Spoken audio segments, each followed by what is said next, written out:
Hello my friends!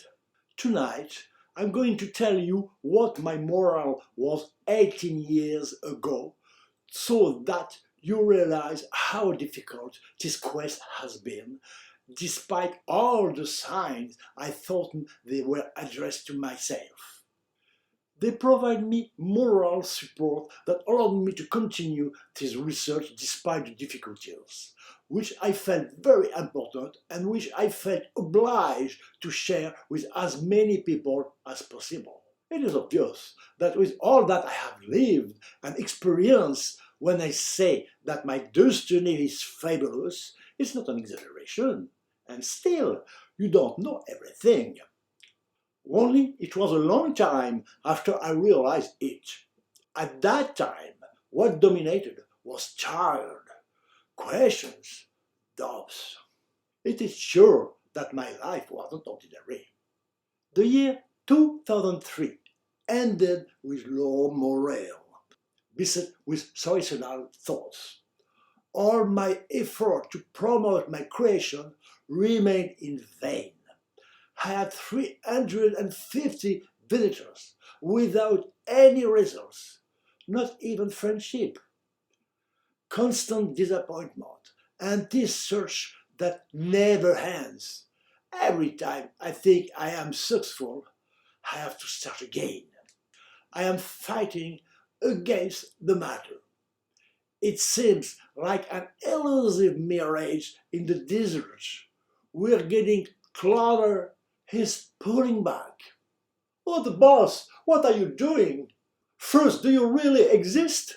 Or is this all just a lure from my brain? I have no choice anymore. If I stop, what do I do? And for sure that I would lose everything. In addition, I would be bored, and my life would seem empty to me. I might as well pursue that dream. I have to keep going while I can. Yet, I have seen, I saw some. In addition to my inner visions, I have seen signs in the sky. One late afternoon, I opened my bathroom window facing east. Clouds passed by. Some say images, but generally it is necessary to make a great effort of imagination, and these are only more or less amusing figures without any particular significance. But this time it's impressive. I do not remember the details, but I remember a continuous series of meaningful images with a progression in meaning and history that began with depictions of successive Egyptian gods. At one point, there was Sobek, the crocodile, and then the rest ended with the four horsemen of the apocalypse. Another time, down at Fomis, we're going to open the door of the building. When I see to the north, in the direction of the library where I was still working, a big, beautiful cloud surrounded by sunlight. I keep looking at it. It's gradually changing. But this is my head. Furin turn looks. She noticed that the cloud has indeed taken the form of my profile. The transformation is continuing. It becomes the mountains from which a great eagle soars. This bird is the ancient symbol of the Scorpio, my astrological sign, traveling. It goes back to being clouds. You go up. Arriving in the living room, we discover a magnificent rainbow toward the east, which is gradually taking shape. I sit in front of the windows and watch it unfold fully. Then a second arc is drawn above, at a small distance, with the color inverted. The sumptuous show lasts about 20 minutes. It happens after the crossing of an important step in my quest, and while I was wondering about the pictorial representation of a very special rainbow who should appear in the painting representing the door in the sky described at the beginning of the book of Revelation. Of course, this kind of sign can be seen by everyone, but quite a bit looks at it, and much less with interest.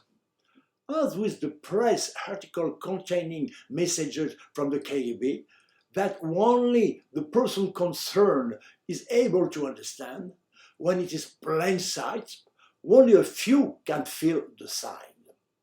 Several times I have seen rainbows appear at key moments. A kind of, hello, I'm here, don't worry about everything. One particularly seems to me to be a sign intended for me. I'm leaving home. When I arrive in the almost square courtyard of my building, my daily reflex, I look at the sky.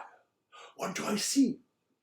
Just above, perfectly inscribed in the dimension of the courtyard, a circular rainbow.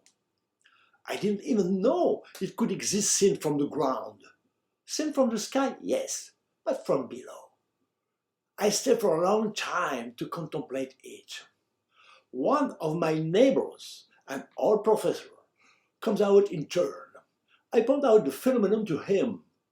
He briefly raised his head. Oh, a rainbow. And he's leaving no more interested than that. The sign was not for him.